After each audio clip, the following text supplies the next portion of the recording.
I'm sorry, you're correct. Okay, now it is.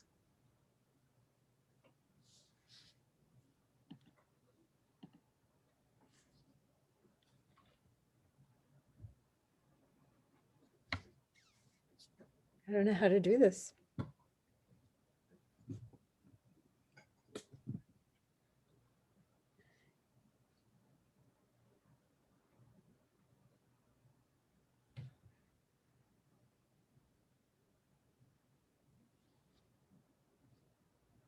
If I keep my head down, you don't see the glare so much. We're trying to stop the glare on my eyeglasses, Meg. So Meg, people will enter questions in the chat and then I'll be reading them. Thank you. That'd be great.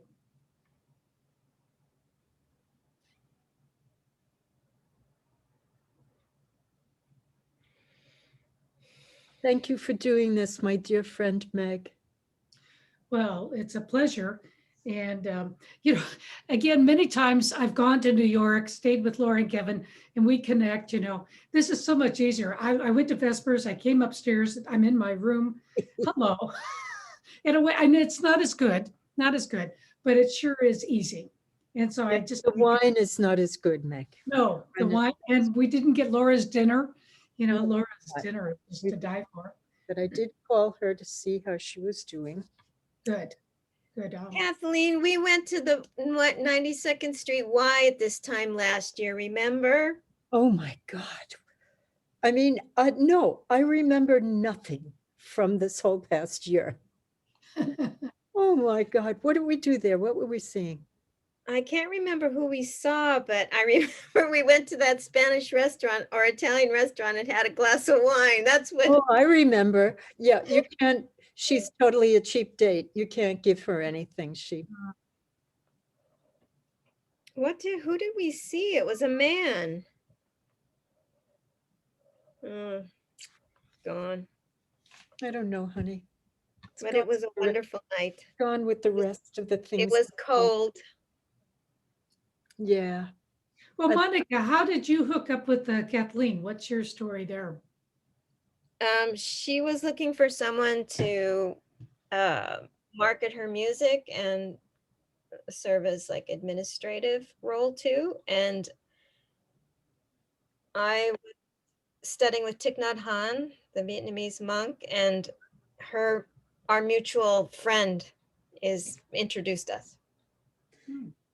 Monica has 11 years ago or 12 years ago or something. This is such a lousy video thing. I don't know. But Monica has so much experience in the interfaith world also, and she has also lived in India and has practice. I'm going to start letting people in if you want to start the music, darling. Okay.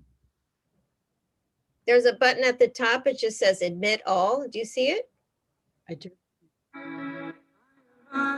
Today, through the strength of heaven, light of sun, radiance of moon, splendor of fire, speed of lightning, swiftness of wind, depth of the sea, stability of earth, firmness of rock. I arise today through God's strength to pilot me, God's eye to look before me, God's wisdom to guide me, God's way to lie before me, God's shield to protect me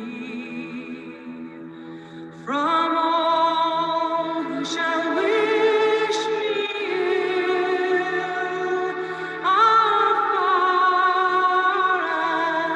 and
Good evening, everyone.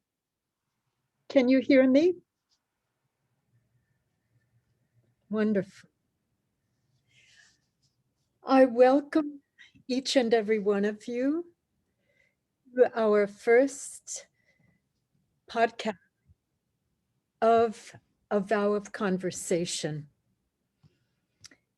And while we are admitting more of our friends to be with us this evening, we will wait for our associate, Monica Hoyt, to sign back on because she has our PowerPoint. And I need some slides to share with you. But I'll introduce myself. I'm Sister Kathleen Deignan. I am a sister of the Congregation of Notre Dame, and I am the director of the Deignan Institute for Earth and Spirit at Iona, which is hosting this first podcast of the Thomas Merton Contemplative Initiative, which is one of the Institute's projects. And it's one that's very close to my heart, as I will share with you.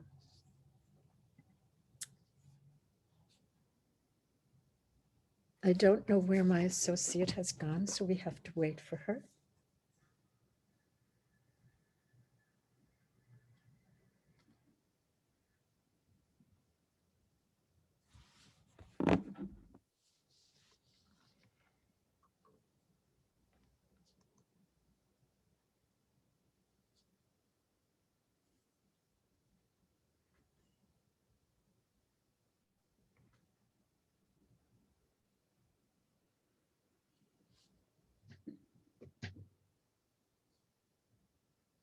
Here she is.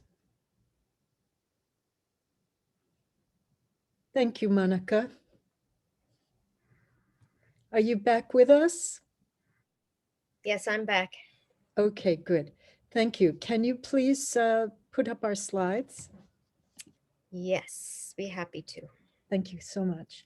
I'd like to introduce everyone to our Earth and Spirit Associate, Monica Hoyt, who is not only an exceptional events planner and technician, but is also a very proficient spiritual practitioner from some of the traditions we might mention this evening. So I do welcome all of you. Thank you as we begin again our first podcast of the Thomas Merton Initiative. Thanks, Monica, for moving us ahead. One of the things we've been doing at the Institute is trying to lift up the wisdom of Thomas Merton. We have many courses that we teach to our students that are either utterly focused on Merton or they will bring Merton's wisdom to bear on the course material. And it's been a very powerful experience, of course, to watch students who for the first time are encountering this remarkable spiritual master. So we will continue to explore his message for a new millennium, all through, well, hopefully, for as long as there is a Spirituality Institute. Thanks, Monica, for moving us along. I'll tell you a little story about how this vow of conversation came to be. Once upon a time, I had the remarkable good fortune to be able to stay in Merton's Hermitage for a retreat for several days. And it was really, in some sense, such an auspicious time for me. Thomas Merton's been my spiritual master since I was 15 years old, since I was in detention at St. Jean-Baptiste High School in Manhattan. And one of the CND sisters put up a librarian, because the library was jail. She put a copy of Conjectures of a Guilty Bystander in my hands. And I would have to say, I lost my heart, I lost my mind and my soul to Thomas Merton that day. So when I was staying in his hermitage, I was very, uh, I remarked upon how strange it seemed to me that in his study in the front room, on his bookshelf, there was only one book that he had written, and it was his journal collection of 1964-65 of A Vow of Conversation. Well, anyway, I prayed about that remarkable thing, and it occurred to me somehow, I think, through the intercession of Merton, that it was time to take another vow, maybe this one that I would perhaps keep most creatively, I hope. And that was A Vow of Conversation. So I summoned my brothers, Jonathan Montaldo and Brother Paul Quenon, up to the Hermitage. They came and they witnessed the vow of conversation that I wish to make of the ministry of the Merton Contemplative Initiative. Thanks, Monica, for moving us on. We had our way of praying before we started as we were all coming in. The beautiful Lorica of St. Patrick, which will become very important to us in a moment. Thank you, Monica, for moving us on.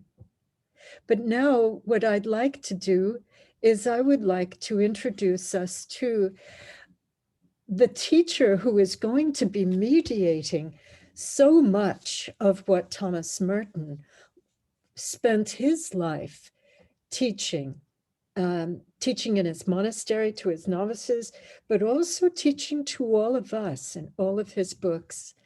And my very dear friend, Monica, or I should say, Meg, will you say something so you can appear on the screen as I greet you? I'm unmuting myself. Hello, greetings. This is Sister Mary Margaret Funk, who I've had the enormous blessing of having as a soul friend for the last 25 years.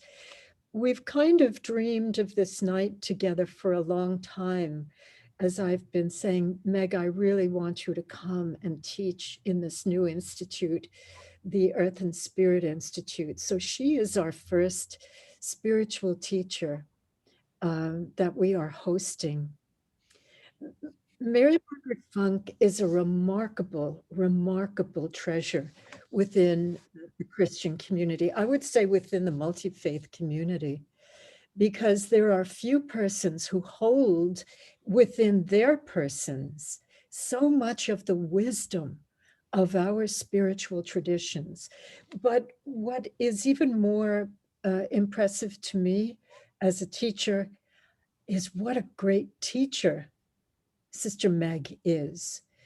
Meg makes available in the most decibel ways the deepest gems of the traditions of the planet, but mostly in particular of the Catholic Christian tradition, or I should say the Christian tradition that became the Catholic tradition. Meg teaches at a moment of this tradition that is even earlier. So Meg, we know that you're a sister of Beech Grove Monastery, you're a Benedictine woman. You have been the abbess of your monastery, and you have been spending your life as a spiritual teacher to so many persons. So may I just welcome you, Meg. I am displaying at the moment some of a capture of some of your few books on the screen. You have written many more, but you have been so faithful in transmitting to us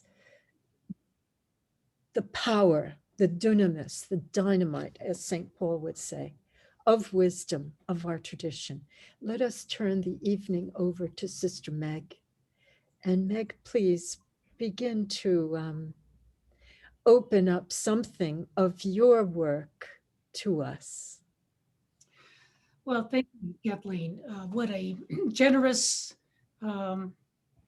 introduction, really. Am I being heard? Am I good? Okay. You know what? One of the things I've kind of fallen into this, and while you were introducing me, I want to start with this story.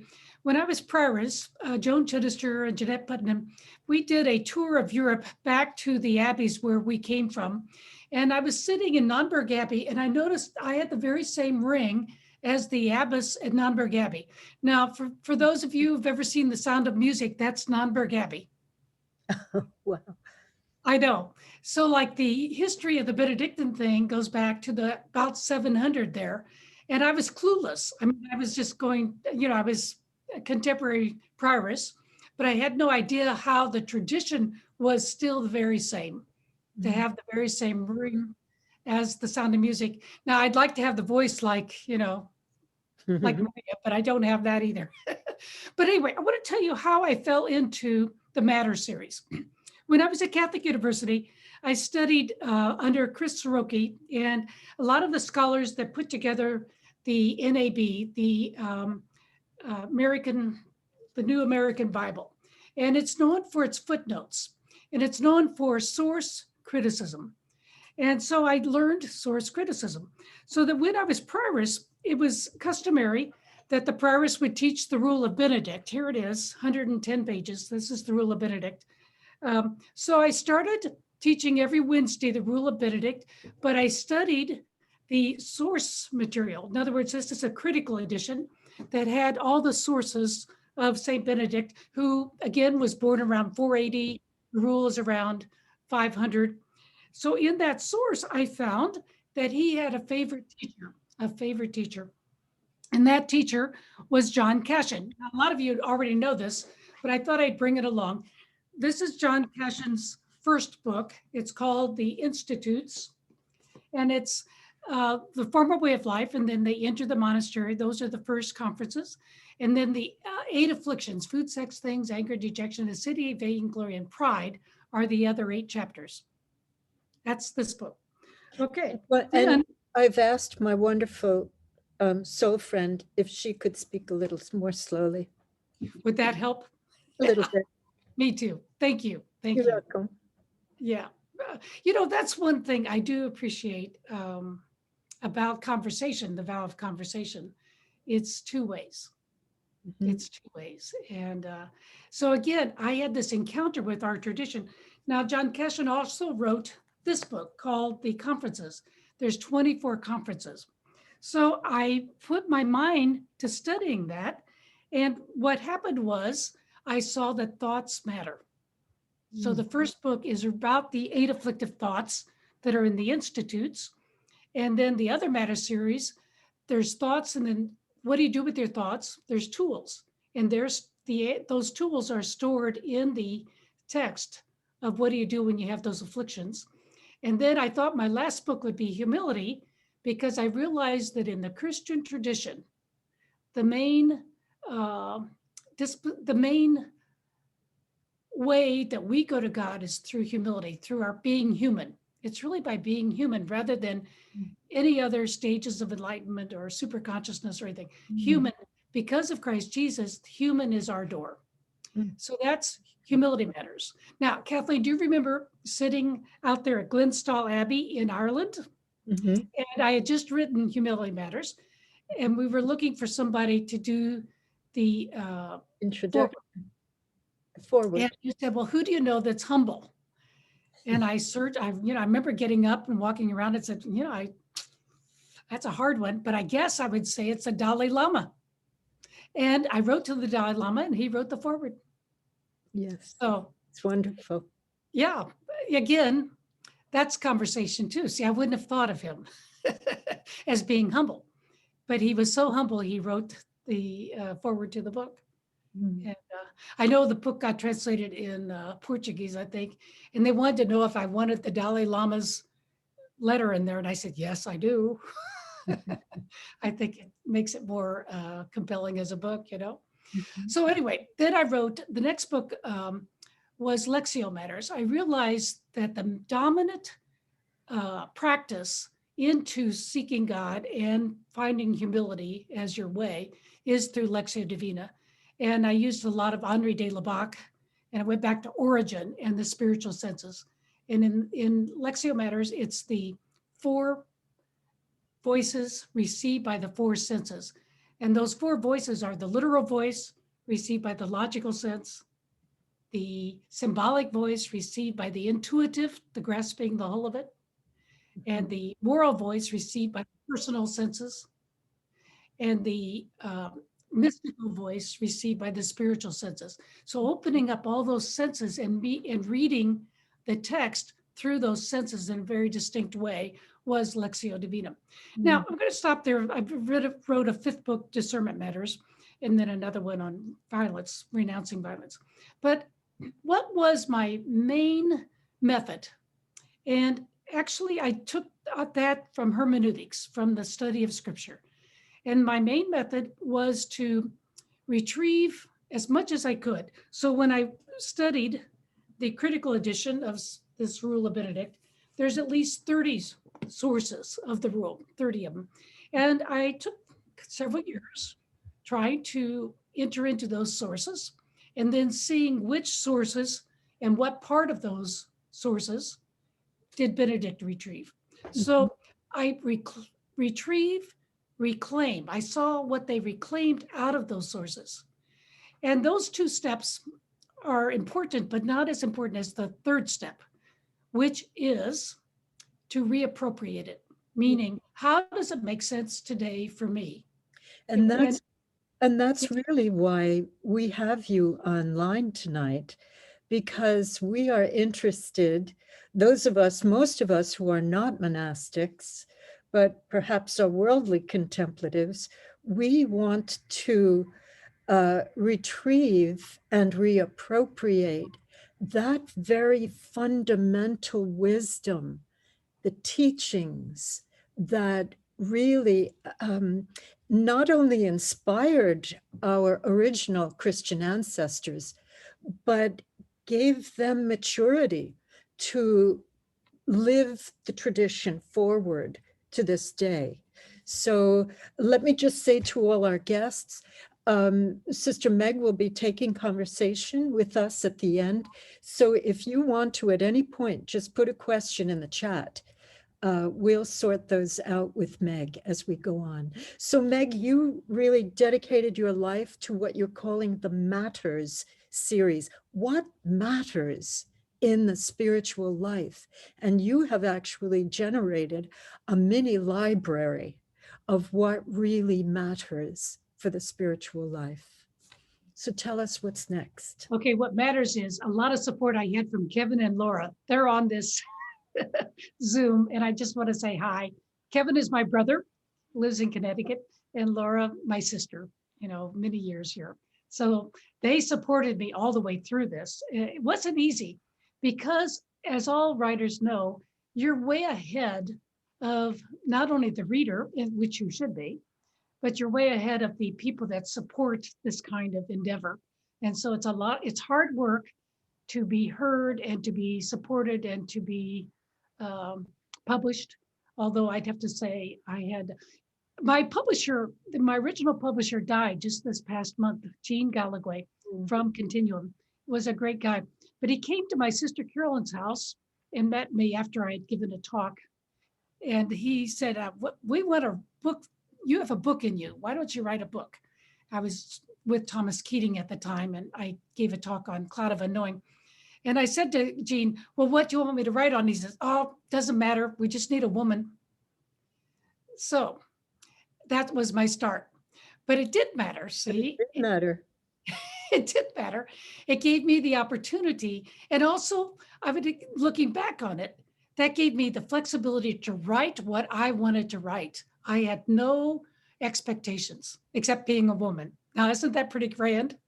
Well, I want to say, Meg, that part of why I'm delighted to highlight you this evening is that there are not many what we would call women teachers, spiritual masters. And pardon me if this offends your humility, but I think you have come to the stage in your own life of being a spiritual master. Because one of the things I didn't say perhaps so clearly, friends, is that Meg also has been engaged in and has promoted the really important work since the Second Vatican Council of interfaith, multi-faith dialogue.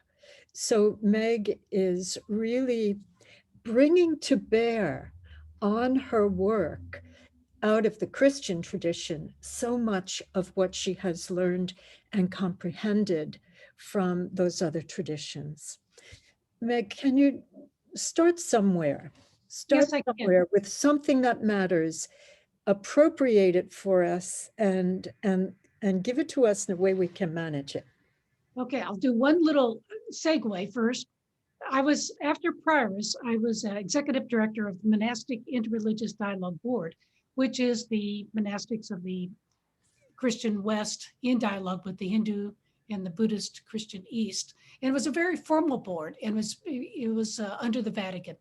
And during those years, the first, let's say I had 5 years of a Hindu guru who guided me through all the Hindu scriptures. And she also helped me see that my work of the Rule of Benedict and John Cashin was the counterpart of the training of the mind of the Buddhist and the Hindu training. So it was parallel. And I would say friends like John Borelli and many of the board advisors, scholars and professors and monks, I was the main speaker for the Christian tradition that would be alongside Shantidevas or, and I was very engaged with the Dalai Lama and the exchange with the Tibetans, monks and nuns. So again, at the very, I would say highest level, at the elite level, I was in dialogue, but I also didn't bring just experience, I brought my tradition. I had the training, and I have to thank Catholic University and a good mind, myself, and God's grace, that I could bring the tradition alongside their tradition in dialogue, and it clarified my Matter series. So let me go into a teaching about the Matter series, what matters the most. Is that what you were asking, really? I think that's what we'd like to know. Okay. First of all, we're not our thoughts. Thoughts come, thoughts go. If you can only remember one thing tonight, we are not our thoughts. Stay in a monastery for 60 some years and you realize you're not your thoughts, nor should you be. I presume you're commenting on your book, Thoughts Matter. That is correct. By telling us thoughts don't matter. Okay, great.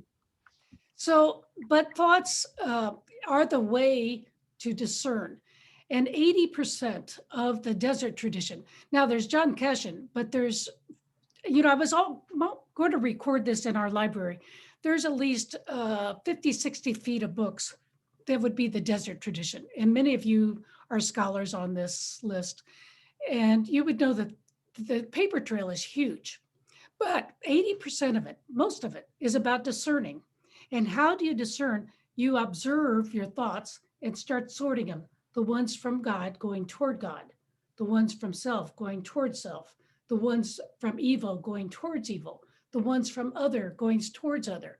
So thoughts matter is to discern and watch how the thoughts have an anatomy. If they rise very subtly and then they connect and then they give you an invitation. Like there's 3 consents to a thought. First is, oh, I'm going to think about it. So that's the first. Second is there's an invitation to act on it. I think I will do that. And third is I'm going to do it as a pattern. It is becoming who I am. So let me take a cup of coffee. I smell the coffee. I'm going to think about it. That's first, I consent to connect with it. Then the second consent is, I'm going to go down and get a cup of coffee. I'm on the 4th floor, so it's pretty far down for me, but I like that. I like the walking in the morning. And then the third consent is, I do it every morning. It's a pattern. It's a consent. So conversely, if I wanted to change my habits, I would catch it at its earliest rising. And again, this is classic in all the traditions. And I recognize some of your names on the list that you're scholars and writers and teachers. You realize that it really, the first inclination has to be observed, and then you have to consent. And the other teaching would be, I have a mind's eye. In other words, behind my eyes, I've got a mind that can wiggle it this way, this way, this way. The mind's eye has discretion. It has choice. It can move the dial. So my cup of coffee, well, not yet. I can hold it. I can restrain my next consent with my mind's eye. See, but the training is the practice. Now there's 3 levels of practice. One is observance. You just have a lot of observances, like people come to the monastery for solitude. That's an observance. The second one is a practice in the observance. In other words, they practice silence in the common meal. They come to church, the office, they sing with us, pray with us. There's a lot of practices in the monastery. But the third and most important part of a degree of practice is, what do you do with your mind when you do the practices, when you're in the observance? So this is the training of thoughts that's really about discretion of the mind in practice. Now I'm going to stop there. Kathleen, is that eligible? I think it is. Meg, one of the most powerful things you've taught me are about the thoughts, and what are especially the thoughts that cause us the most suffering in this world. Because I think we're all trying to transform our modes of thinking and our habits, our mental habits, into something more constructive or creative. So would you give us a sense of what you have termed, because the tradition terms, the afflictive thoughts? All right, well, there's the thoughts of the body, and the afflictive thoughts would be food, sex, and things. And again, indiscriminate eating is called gluttony. Indiscriminate sex is called lust. Indiscriminate things is called greed. So indiscriminate. So back to sorting, the whole thing is about sorting. And the Greek word for sorting is called diakrisis. So discernment. I can't emphasize the 2 things. You have thoughts, and then you discern your thoughts. And I'm going to go back to one of the Cashin's greatest contributions is that you can get on the other side of your afflictions, and you can experience equanimity, peace, imperturbability, calmness, abiding. So you might have food, sex, and things as an affliction, or even the next 2 afflictions are afflictions of the mind, and that would be anger and dejection. Anger is my main fault, actually, or my main affliction. Boy, it kind of rose over these past weeks, especially the surge at the Capitol building. Okay, so thoughts of anger and dejection. Dejection can get the best of you. But there's 3 more afflictions that are very important today to be in our consciousness, so that when we see it, and one is acidie, which is a boredom with spiritual things. It's not depression. It really is getting off the spiritual journey and saying, I don't care anymore. That's acidie, and we can go into that. The next affliction is vainglory, and that's doing all the right things. Wow, I can do that lots. Living here, I know all the drill, but with the wrong reasons. So it's an affliction of motivation. It's an affliction of intention. It's an affliction. I was listening to somebody yesterday, and he's a very, very brilliant guy. And he said, I might have vainglory. And I said, you might. It is a vice that winds through all the virtues. You just, especially the stars, have the, vainglory is an insidious affliction, really. Now, go ahead. I have one more, but it's just very helpful. Keep going. Well, the 8th affliction has 2 parts. It's pride. And even by Gregory the Great's time, he was born just right after Benedict, 590 or something. And Benedict would have, they never met each other. He was another generation after Benedict. But Gregor the Great, he's the one main guy that collapsed the 8 afflictive thoughts into the 7 capital sins. Now, there's 2 big problems with that. One is then all you do is confess your sins. The other is we lost the whole training of the mind of thoughts and how you would discern and train your mind. You just confessed a sin. And so that we lost the whole Eastern tradition of the training of the mind. It's tragic, really tragic. And the catechism is still stuck there. And it's so interesting because what has captured, I think, the fascination of so many spiritual seekers, particularly in the Catholic world that I'm aware of, is a system that tries to address the afflictive thoughts, which is the Enneatype system, which I'm sure many of us are familiar with. And yet you're bringing us back to the root of that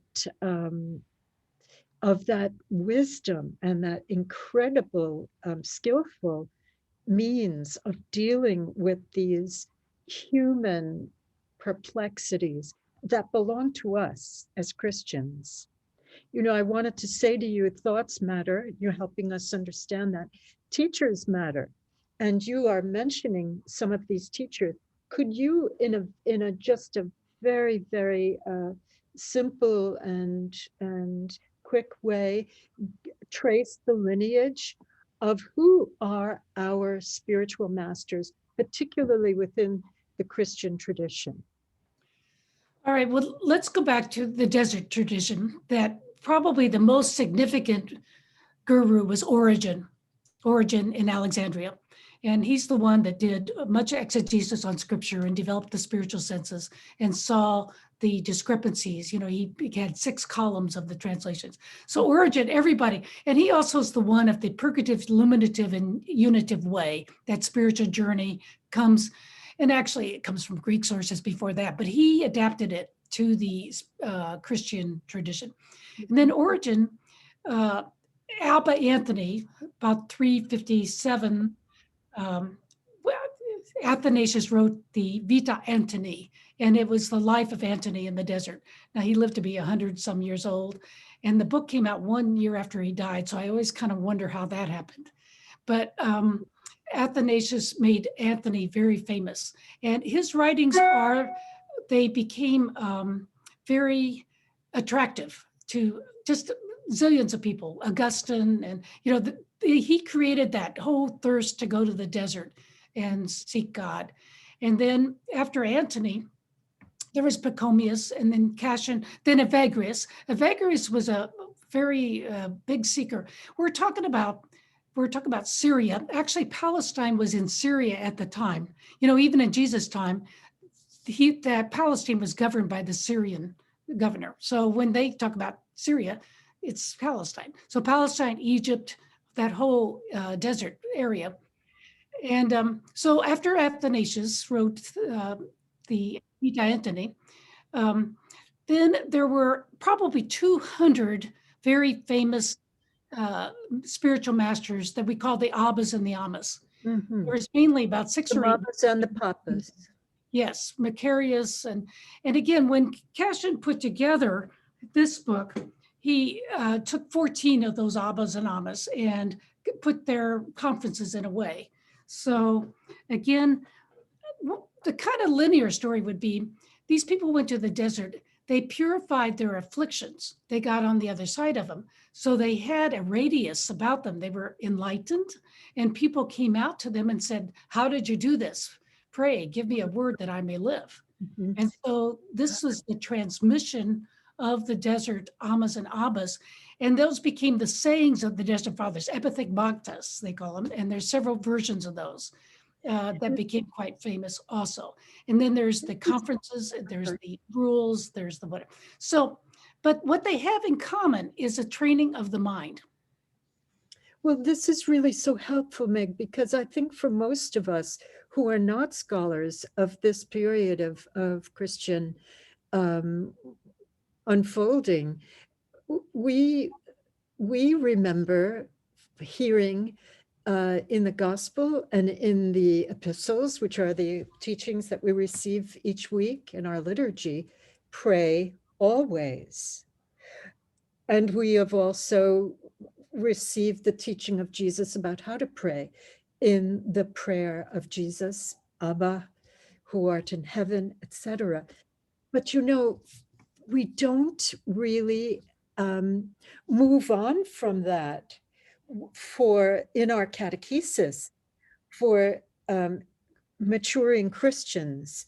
How do we mature in our prayer, in our contemplative life, since this is Merton's contemplative initiative? So this is why you're helping us so much. Well, I want to go back to the two teachings on pride, and then what you're segueing into, Kathleen, is that Saint Inda, and what was missing. Anybody can learn this stuff and pass exams on it, and it's quite, there's just hundreds of books on the desert tradition, but there's very few guides to help you practice this in the Christian tradition. You can practice in the Hindu yoga, and you can practice in there's many, many, many traditions. And Monica, you're in one with Thich Nhat Hanh. One time I was asked to get Thich Nhat Hanh as a speaker, and I was with Kevin, I was with Carol Nicholas. And anyway, we stopped at Thich Nhat Hanh's place down there by Encinitas. And I asked to see Thich Nhat Hanh's secretary, because I'm a secretary and I was trying to, and they said, she's not here, but you can call her. And let's see if I can get this right. Okay. So I said, well, what's her name? And they wrote it down for me. So I called her and I said, is not here or there? Her name was not here. Is not here there? Not here is not there yet. It was quite an experience. Oh, my Lord. That's not here was funny there. And we ended up talking here with not here. And but Meg, here's the thing. You are making this work available to us. And just so I can say to our little community here tonight, if you want to be able to experience some skillful means or appropriate some skillful means to transform these afflictions of mind, of body, of spirit that Meg is describing, I really do recommend her little book, Thoughts Matter. It's a small book. Entry level. It's entry level, and it is the most significant book. It's a way to recover the real thing. And it has, it's written in the 90s, and it's still just really doing quite well, I'd have to say, as far as it's a lot of required college courses, so it's done well. I'm hoping that folks are starting to write questions for Meg that we can offer her as we go along, and our associate Monica will begin to share those with us. So Meg can prepare herself. But Meg, the other thing that you have done, it's not that you've just captured and consolidated and distilled and made really understandable the thoughts matter work or the matter material that you've done. Thoughts matter, practice matters. You tell me some of the other ones. Humility matters. Tools, humility, Lectio Divina, and discernment. Lectio Divina matters. All of these things matter. And there's a buildup. It's almost as if you've created a syllabus for us to take us through. But you've also been extraordinarily creative in the ways that your life has brought you to the revival and the resurgence of an authentic kind of Christian monasticism in monasteries, one of several of which, I guess, are in Ireland. And could you tell us something about what your Irish sojourn awakened in you and generated in you that you now have made a gift to us? Well, as you know, I was in Ireland as an interim superior at Calmar Abbey in the early 2007, 8 there. And so we went to Inishmore on excursions, and the ruins there. Aran Islands. Yes, Aran Islands, the larger one off of Galway. There's 3, and Inishmores. And there was a Marin O'Flaherty, who is a resident there, but she was a dear friend of Kyle Abbey and became a dear friend of mine. And her family goes back to the 900s, and her parents are buried in St. Inda, which is now a cemetery, those ruins.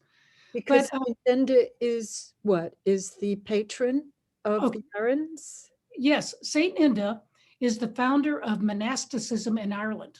Ah, And St. Patrick was 50 years, let's say St. Patrick was born in, say, 400, and St. Inda about 450.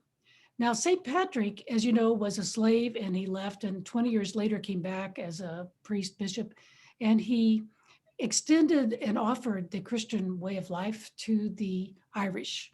And he did it through liturgy, he did it through kerygma, he did it through koinonia, he did it through, what's the fourth one there? A diaconia service, instead of the Roman imperial kind of conquering and another culture. He used their culture to mediate the Christian narrative, the Christian story, and it was very loving.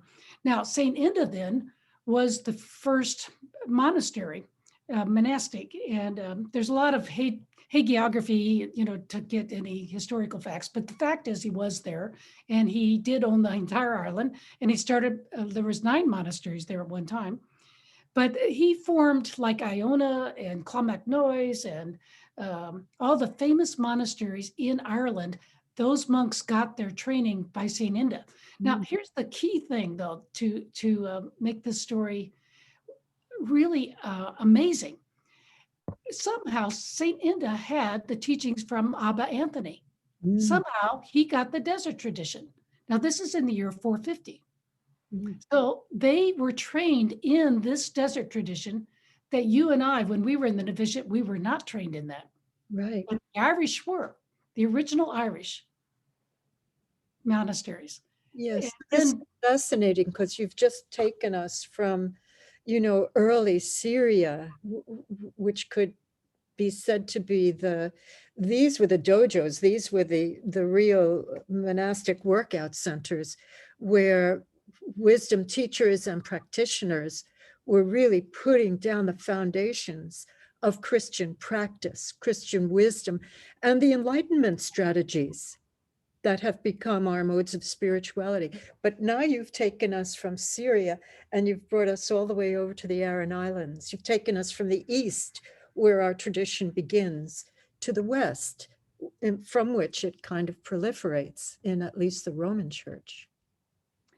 And, to even get the sources so sturdy, John Cashin and his friend Germanus, they entered the monastery and got a tonsure or whatever in Bethlehem. So we're at the birthplace of Jesus. That's where it starts.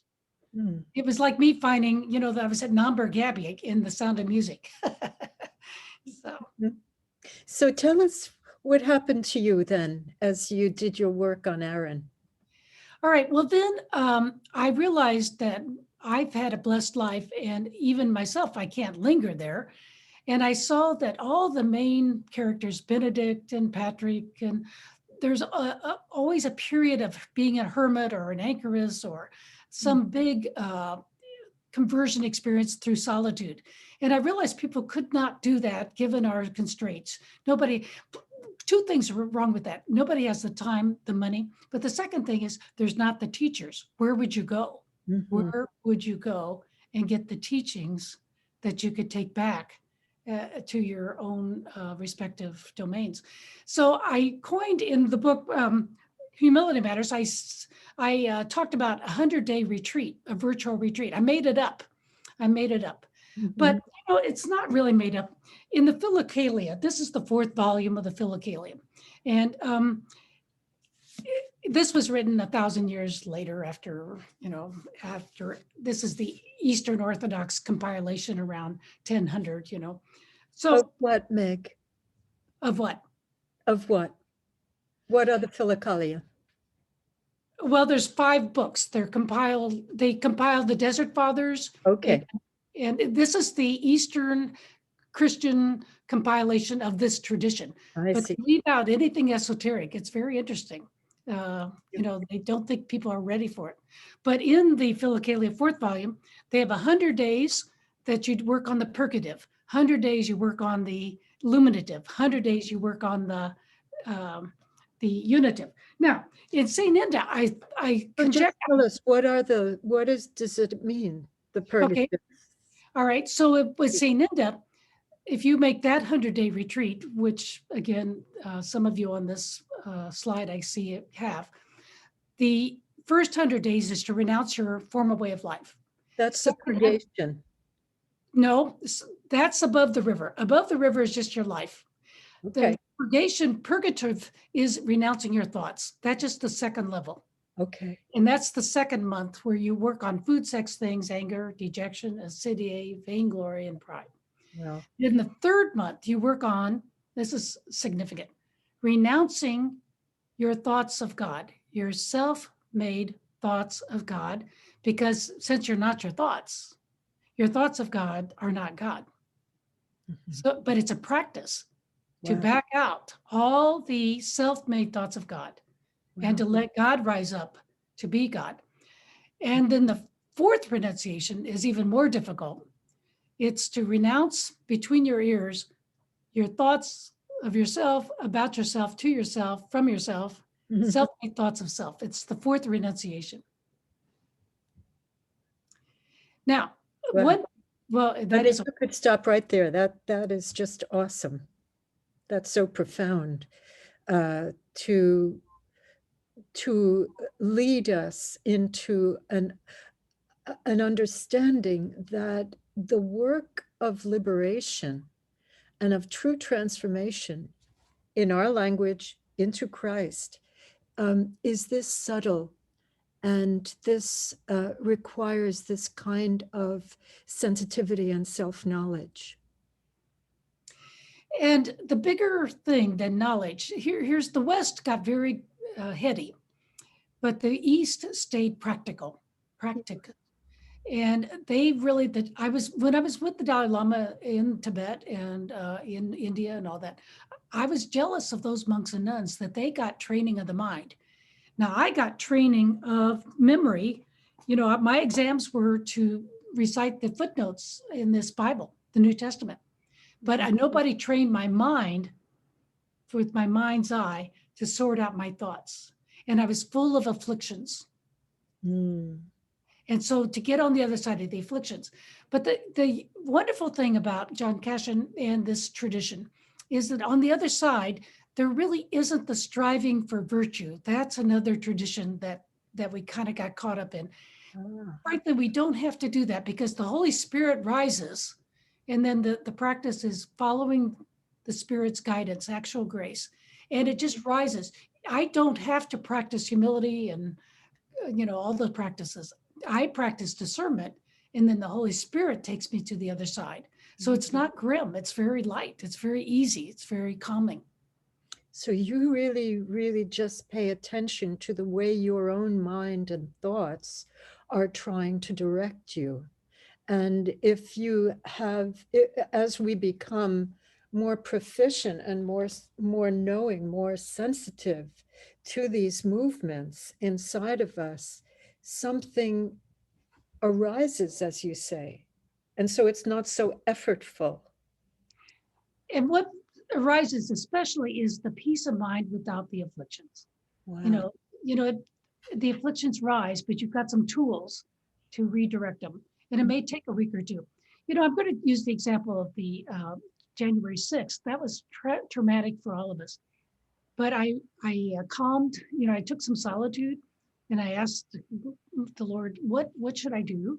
And I took 10 days to write 2 letters, one to a senator and one to a House of Representatives that voted to not accept Biden's electoral vote. And I waited until my anger was down in order to do the writing. And then 2 days ago, I took it to the post office along with a book, Renouncing Violence.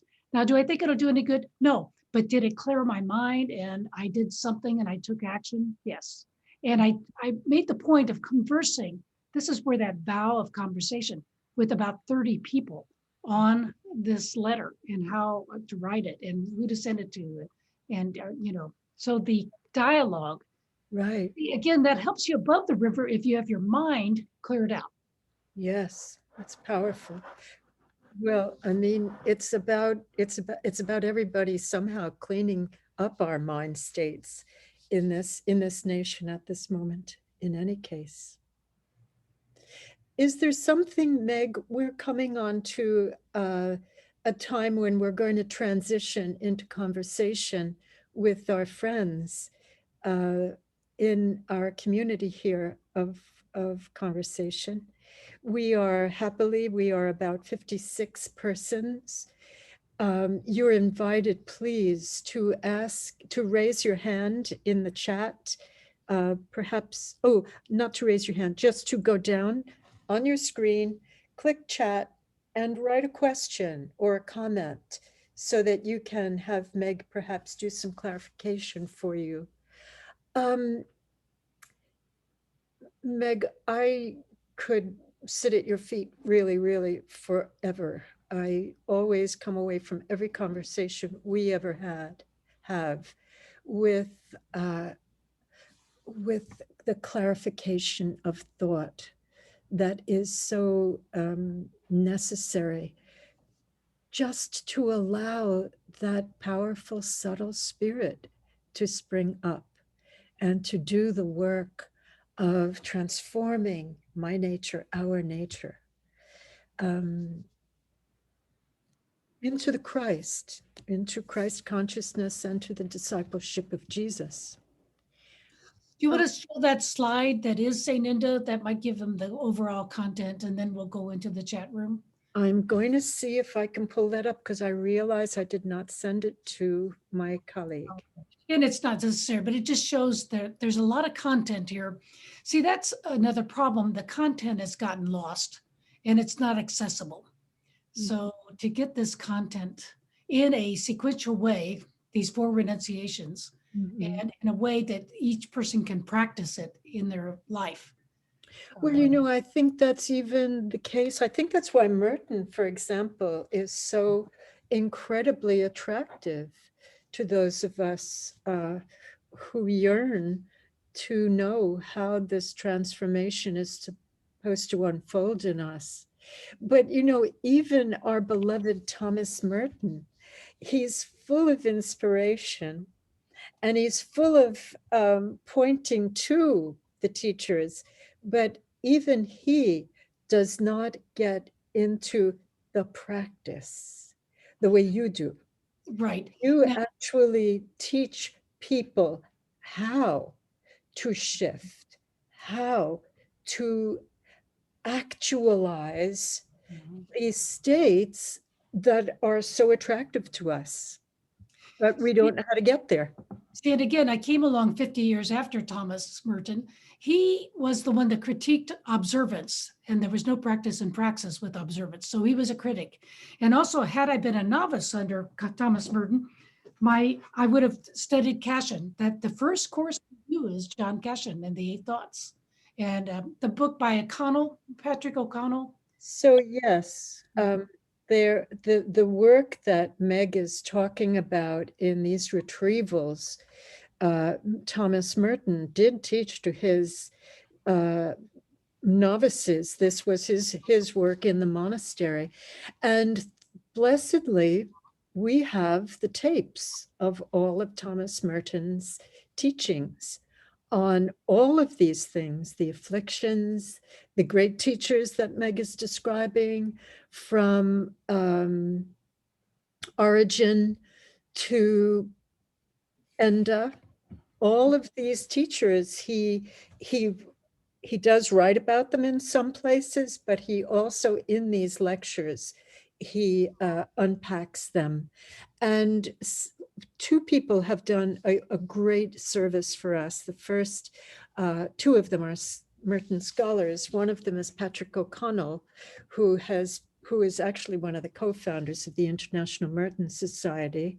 He's a great scholar. He did all of the hard work of transcribing Merton's lectures, and then the hard work of annotating and giving us all of the resource material that Merton was working with. But then there's another scholar whom I think has done us a great service as well. And his name is Jonathan Sweeney. And what John has done is he has taken Patrick O'Connell's work and he's turned it into this marvelous little book called A Desert Spirituality. And it's Merton's work, but what he has done is he has reconfigured it into a book that just logically moves from place to place. And we meet all these marvelous spiritual masters. So those are two really helpful things for us. Meg, I want to give you time for this conversation. The first thing that our friend Herman Green, hello Herman, welcome. We're delighted to have you here. Herman Green is a marvelous Berry scholar, Thomas Berry scholar and friend of Thomas Berry. He wants to ask us to reflect a little bit more on this vow of conversation. So Meg, tell us about the vows that a Benedictine and therefore a Trappist would make. Okay, again, the history goes, the Benedictine tradition was reformed by the Cistercian, and then the Trappist is a further reformation, of the strict observance of the rule of Benedict. But the vow of conversation, is that the question here? Well, it's really not a vow of conversation. In the Latin, it's conversatio morem. Okay, conversation. The transformation or the conversion of your manners, of your ways, of your habits. We only take 3 vows: stability in the monastery, obedience to the abbot, and conversatio morum. Yes. And conversatio can't really be translated. It means ongoing conversion, the change that you do because of your thoughts and discernment. And morum means the way of life. And it is more than lifestyle. It really is the way you live in the world. It's your culture. It's who you are seeking God, and ever willing to change and grow and seek God, and then change. It's a ceaseless repentance in a way. It's a way of pentos, to be available to God's mercy and God's grace. It's a marvelous vow, really, conversatio morum. Again, there's no good translation for it. Yeah, because, but Merton was being a bit cheeky with the vow. And for him, he wanted also to make a vow of conversation with the world, and but out of this vocabulary of wisdom, out of this deep, deep vocabulary of spiritual transformation. And so he calls this particular year of his journal writing the vow of conversation. So most simply put, we are entering into this vow that he kind of announced and pronounced as a unique vow he wanted to make. And this is what we want to do in this program each month, is to continue these deep conversations with spiritual teachers and with prophets. I would just add to that one time I was with Patrick Hart down at Gethsemane, and he was telling me that you started out with conjectures of the guilty bystander. That is the most, I told Patrick that I never met Merton, and he said, well, read Conjectures. That's the most Merton book, because somehow it slipped through the censors of both the order and the diocese. And there's more of Merton in there. Now, the conversatio and the conversation, but the goal was, and Merton has so many facets, but his facet of dialogue. Yeah. The conversation was to extend dialogue, and the end point of it, he used the word communio. The whole point was communion. Yes, that's powerful. Thank you, Meg. Let's just keep going on. I hope I was correct. Yes, the author of the book Desert Spirituality is Jonathan Sweeney. There's a wonderful question here from another spiritual teacher whom I'd love to engage, Christopher Pramick. I hope you'll join us some evening. Christopher, why don't you speak? Why don't you unmute and read your question to Meg? Oh, sure. It's great. So great to be with you all. You too. Yeah, what a delight. So Meg, I'm deeply drawn to the notion of humility as coming before God simply in our humanness, in our need, but I'm also drawn to the prophetic tradition, to the prophets, so attuned, as Heschel would say, to the pathos of God, the deep feeling of God. You know, the prophets who call the community to account for their crimes against humanity, for their violation of the covenant, you know. So I would love to hear you talk about how you see these two streams related to each other, what you've described as the contemplative and the desert tradition and the prophetic tradition. Well, thank you, Chris. And I want to say to you that Patrick, also one of our lunches, he brought your book and he said, now here's Patrick was tired of Merton a little bit towards the end of his life, and he didn't really want to continue. One time he told me, if one more damn dissertation walks through that door. Just for folks who don't know, Patrick Hart was Thomas Merton's secretary for decades, from the time he was a novice. Right.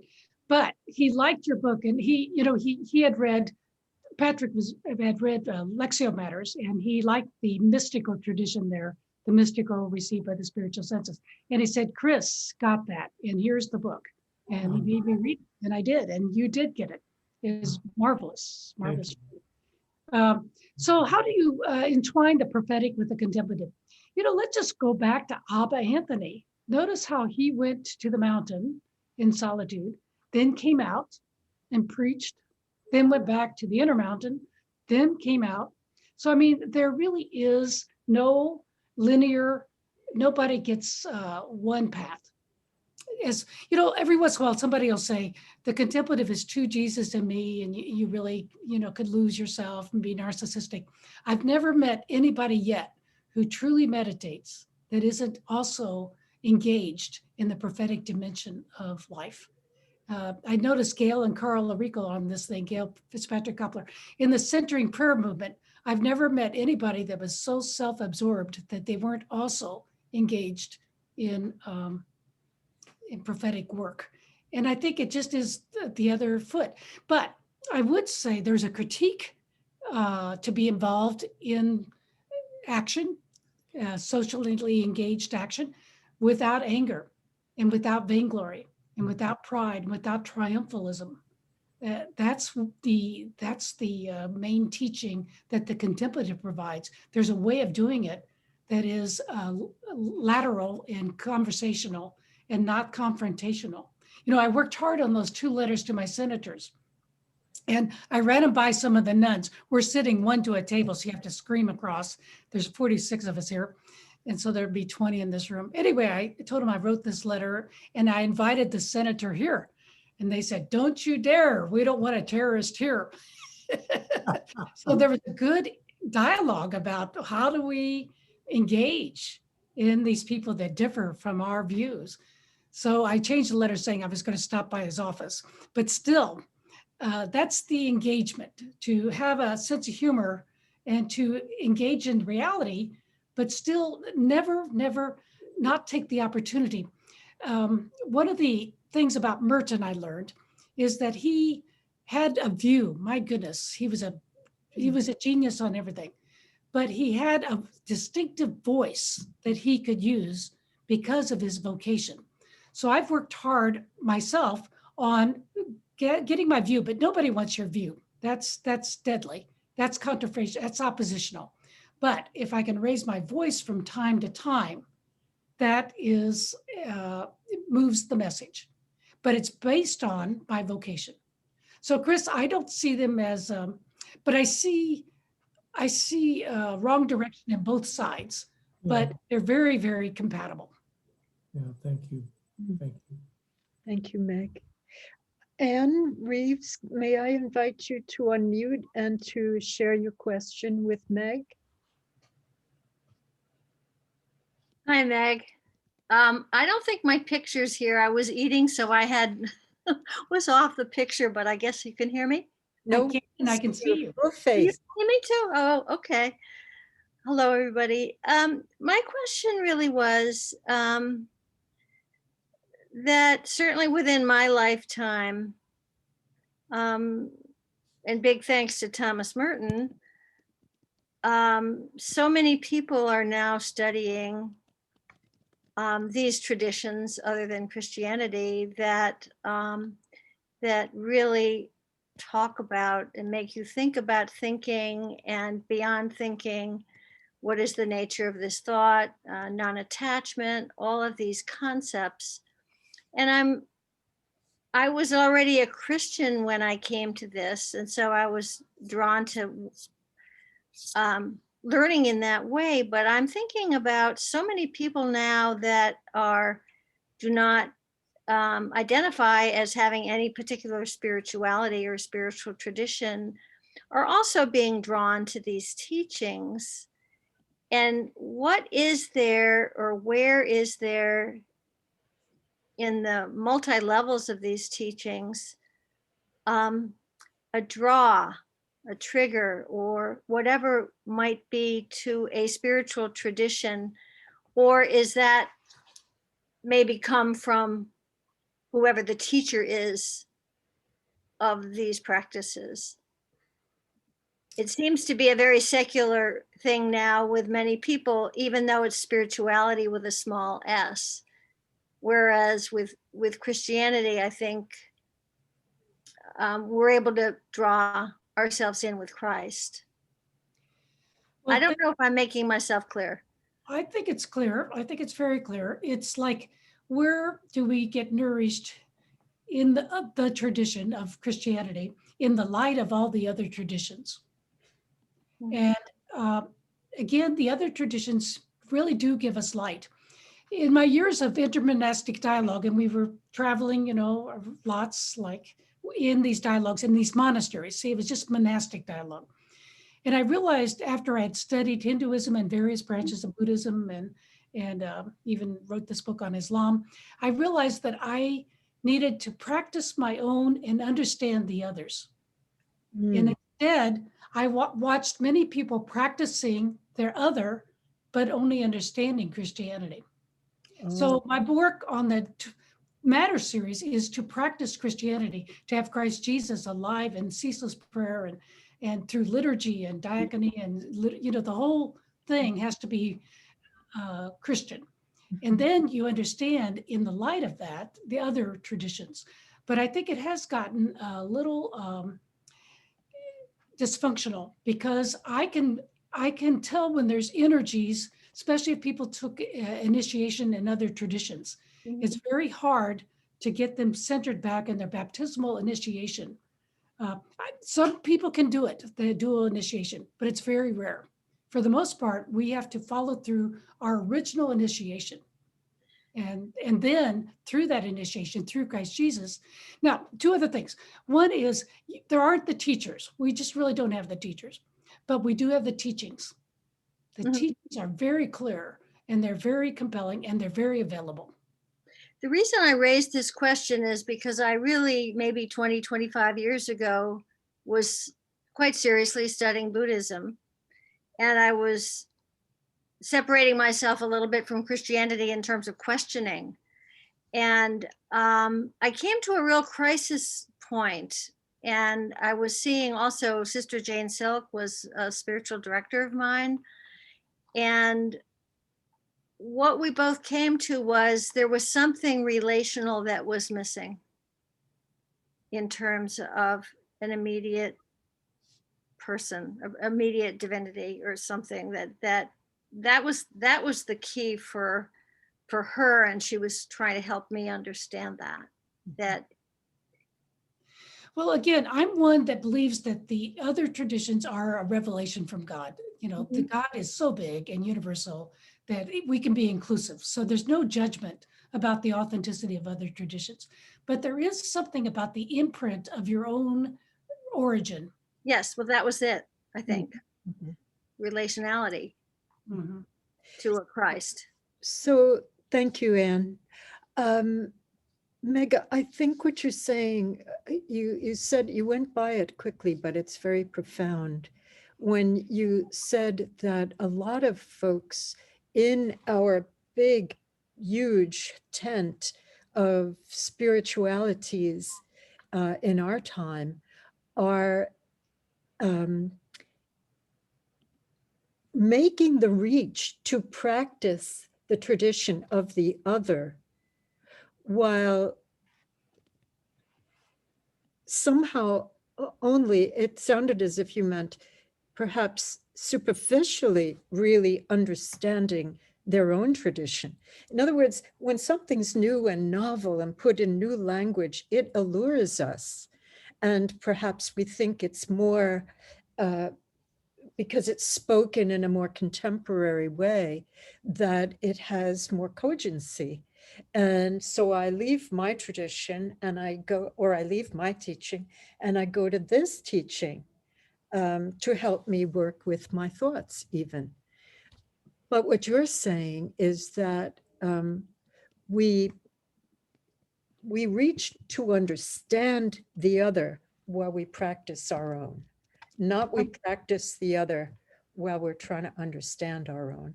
And it's only through practice that we really do put on Christ Jesus. Back to appropriation, it's through practice that you feel the Christ in you and feel it in your spiritual sense as they awaken. And, again, there was a Georgetown webinar on Buddhist double practicing, and I listened to it. And one of the difficulties is the Christian practices are so thin. They use, we don't have enough. They've talked about Teresa of Avila. Well, there's this whole desert tradition. There's this whole, uh, you know, you they didn't really have practice. My book Tools Matter has 32 practices. And I noticed Kathy Celine's on this, and I think Colleen, and they were helping me research all those practices in the Christian tradition. But nobody teaches them. And the spiritual directors don't hold people accountable for them. See, spiritual directors are not there either. And the thing about practice is you can't learn it unless you practice it. It can't be a knowledge about it. It has to be through it. If you do the Jesus prayer, the practice of the presence, the abandonment, the cloud of unknowing, it practices. Mm-hmm. And the thing is that we really do have I think when you speak to a Buddhist, a practitioner, they will want to share with you what is their lineage, who was their teacher. There's such a variety and a uniqueness within each of the traditions, but we have the same within the Catholic Christian tradition, within the Christian traditions at large, East and West. We have schools of spirituality. And as you say, unfortunately, we don't have people teaching them. Well, that's what I hope this Vow of Conversation initiative is going to aid in changing. Herman Green Herman, do you want to unmute yourself and share what you were writing? Yes, speaking of what Meg was saying about appropriating other traditions, Thomas Berry talked about it like a rose window, and that each of us comes at it through the center, through our own tradition. And it's the other traditions that add the luster and light to our own tradition and understanding. Mm-hmm. Yes, that's a beautiful metaphor. I'm aware that we have about 15 minutes to go, and we do want to end with a prayer, with an enchanting prayer. And so I would, Sharon Norton has a question. Why does the official church not encourage contemplative practices? I'll let you take that. I guess what I would want to say is that the official church does. Um, Why don't we produce more teachers, though? Meg, how would you answer Sharon's question? Why Well, does the, it's a good question. And the official church is just that. It's official. But it is excelled in juridical and less than helpful in pastoral. And the contemplative is pastoral. And again, it needs no justification. It can just be in and of itself. But the nature of sociology of religions tend to be more social construct that doesn't have this inner part. So we just have to go ahead and be mature about it and let Christ work through us. I was a catechist for the Archdiocese, and I would say I much more enjoyed the monastic dialogue, the working with centering prayer, the contemplatives. See, the multitude of lay contemplatives, they are the church. Mhm. And also to reflect with Sharon, I think that, you were talking about this, Meg, that in our tradition, we've been very virtue conscious. In the teaching of the church, we've been very we've been teaching right action, morality, right relationship, but we haven't really gone to the sources of action, which are our thoughts. We haven't gone to the sources of the wholesomeness of our relationships, which is the way we hold each other in our awareness, in our regard. I'm sorry, Meg, go. Well, just in justification, this tradition, got lost very early. It got lost, and then it was only in the monasteries. Jean Leclerc, who you had as a teacher, he points out that it really was lost by the year 1000. And it got lost because Lectio Divina turned out to be academic, philosophical studies. So, but the fun of it is right now, we can retrieve this, reclaim it, and reappropriate it. Mhm. It's all there. It is all there. There. And thanks to you, Meg, it is available at our fingertips. My library is groaning with your books. And I thank you so much for them. I want to just share some other things. Linda Conroy wants to say deepest gratitude for this very life-giving offering.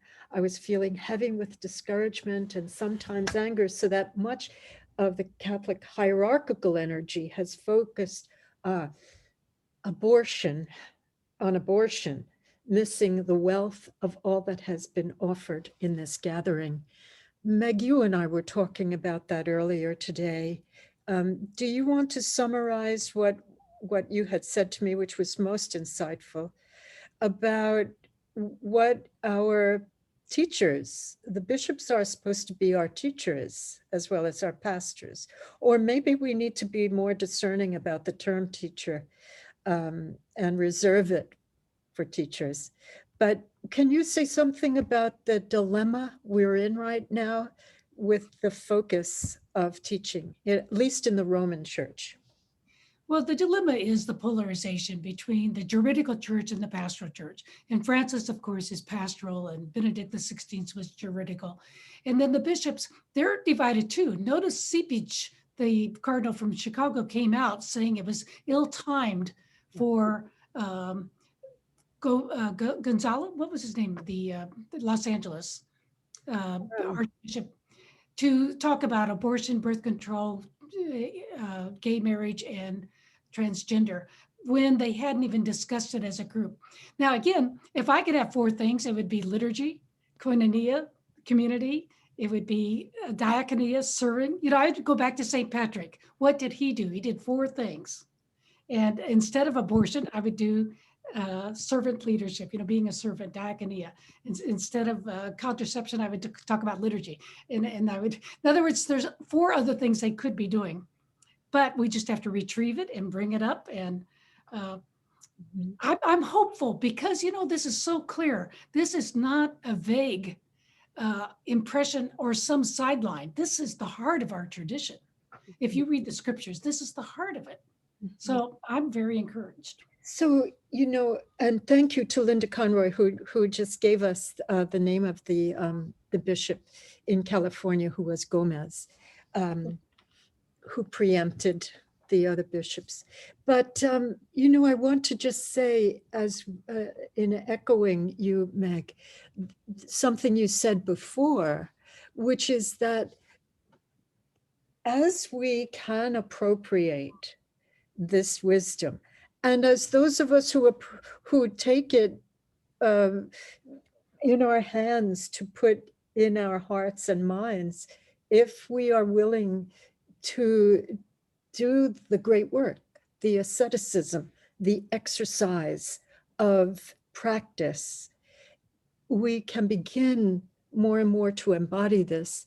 And we see these movements like wildfire among our lay communities. I mean, I belong to a sisterhood, Catholic sisterhood, but I'm a layperson. These things need to come out from the wisdom teachers and be appropriated by the laity so that we can have a lay informed and lay led church, which is so important. I think what we could do now, we have a few more minutes.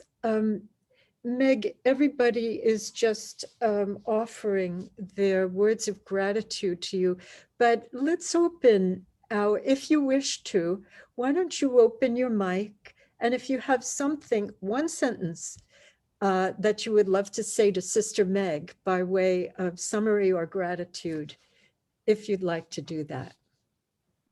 Then we could hear more voices from us.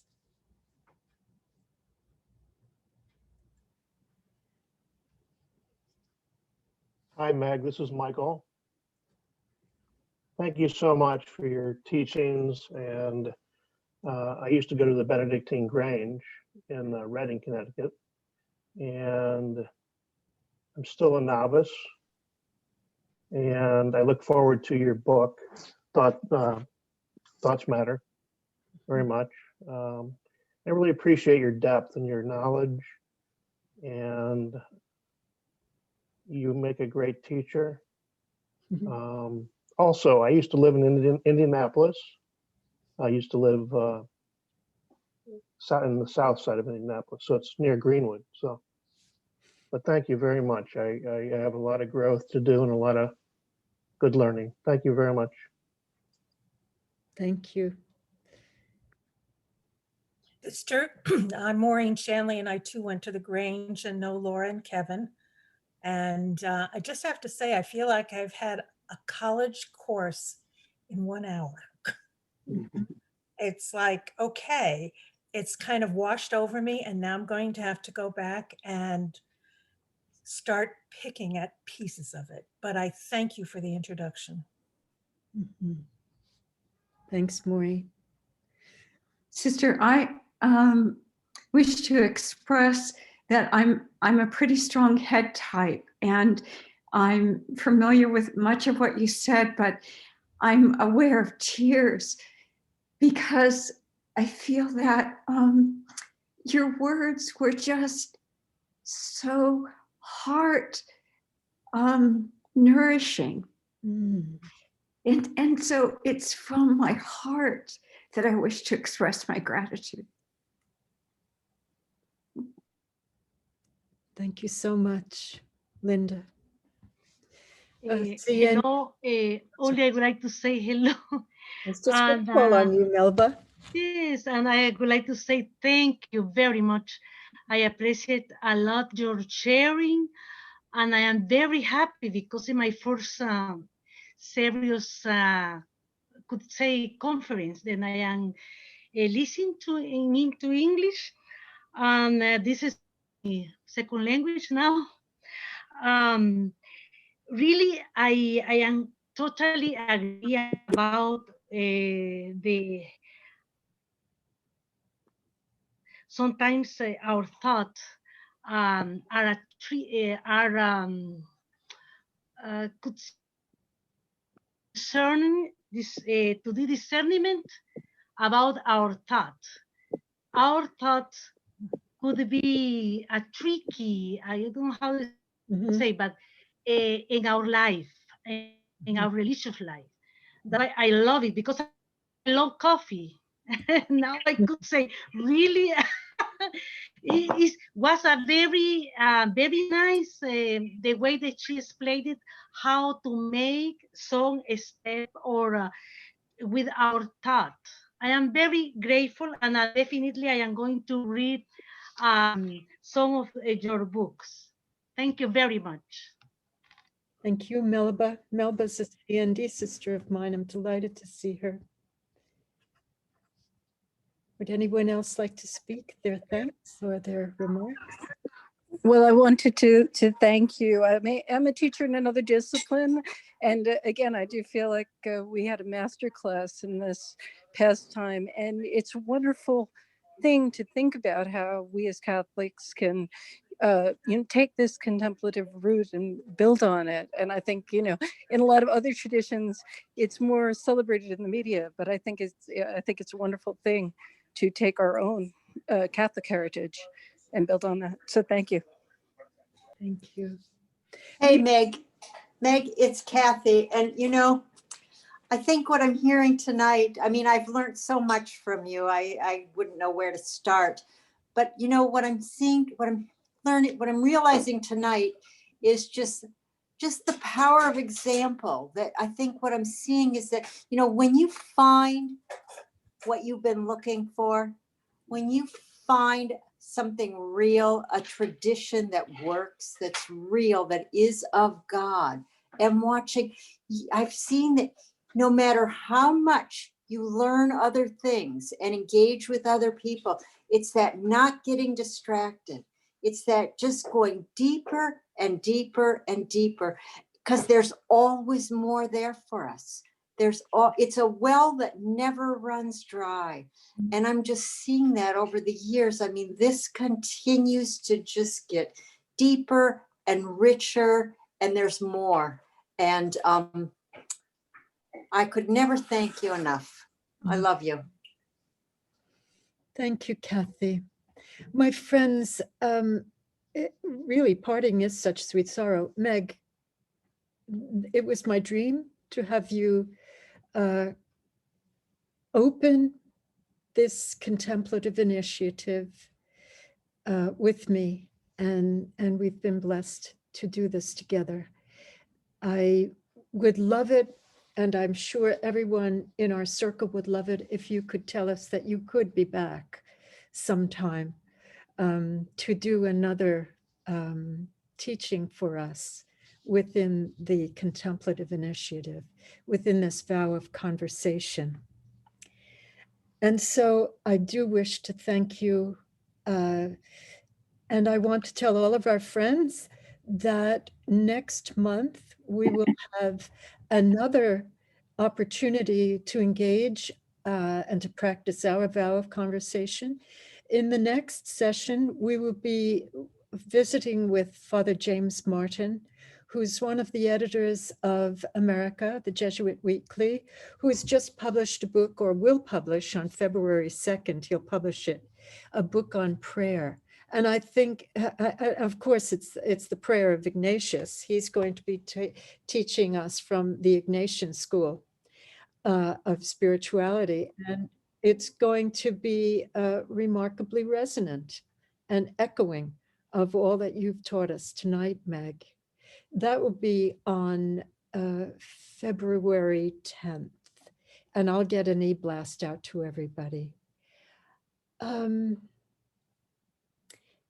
Monica, will you cue our prayer for us so that we can end this evening in the spirit of Meg's Enda retreat, during which she invites the retreatants to pray for 100 days, the breastplate of St. Patrick's Lorica, which I think we all know already, this magnificent encompassing prayer, this magnificent way of living within the weave of the living God in Christ. Meg, you have to have the last word, though.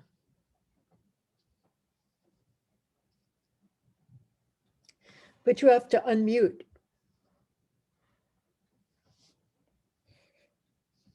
Teacher in the monastery. Okay. Anyway, last word. Well, Christ with me, Christ before me, Christ behind me, Christ in me, Christ beneath me, Christ above me, Christ on my right, Christ on my left, Christ when I lie down, Christ when I sit down, Christ when I rise, Christ in the heart of every person who thinks of me, Christ in the mouth of everyone who speaks of me, Christ in the eye of everyone who sees me, Christ in the ear of everyone who hears me. Amen. Amen. Monica, will you let that resound for us while we're saying goodnight to each other?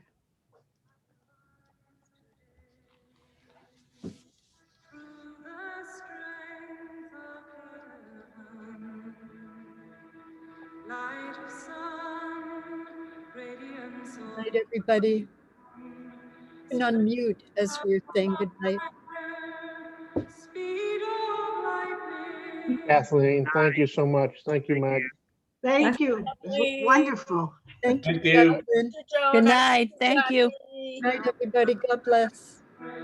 Night, Meg. Right. Thank you, It's Kathleen. wonderful. Thank you, Meg. Meg. Good night. It was really great. Through Thank you, God's Meg. strength to pilot me, God's eye to look before me, God's wisdom to guide me, God's way to lie before me, God's shield to protect me from all shall wish me ill. Afar and near, alone and in multitude.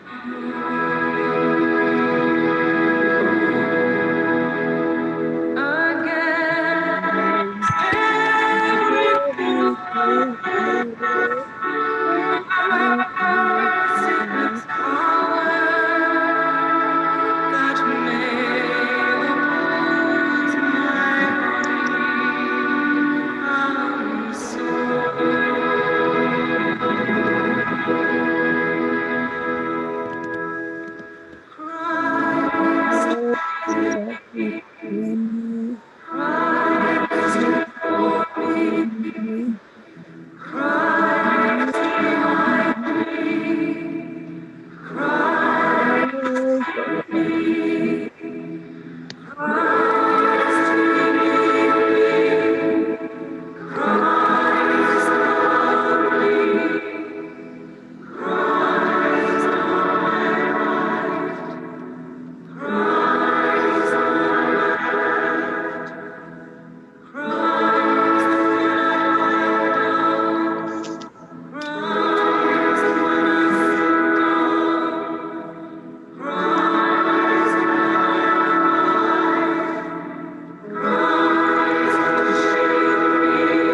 I arise today.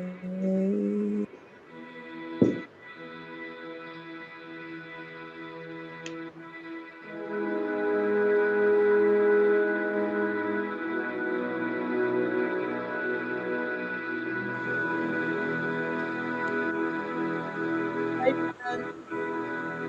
Right there. Thank you, Monica. Good night, Meg. Thank you. Thanks. With great love.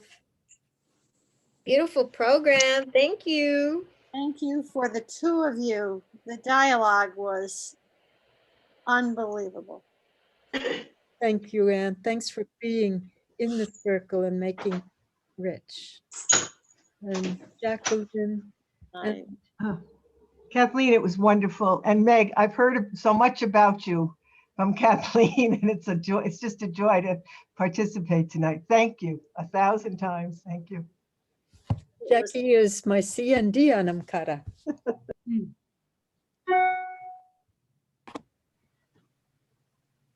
Thank you both. Thank you, Kathy. Jean Sweeney, good to see you. Ileana. Marilyn. I went to a weekend and Christopher Pranick presented his book.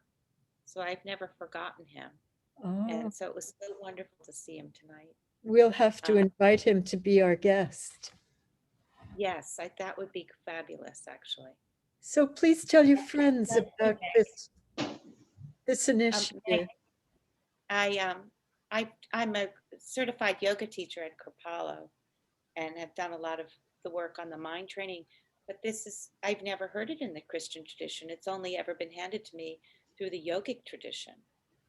So except for centering prayer, which was actually done here in Darien by the Episcopal Church, not the Catholic Church. So it's fascinating to have it come into my tradition. And as you said, it's the baptism, which is your origin. And as you go out, you struggle so much because you come back, but this isn't giving you what you need. So you keep going. So it was, fascinating. Thank you. I'm glad you were with us. Thank you. Good night, everybody. Good night. Night, Meg. Love you so much.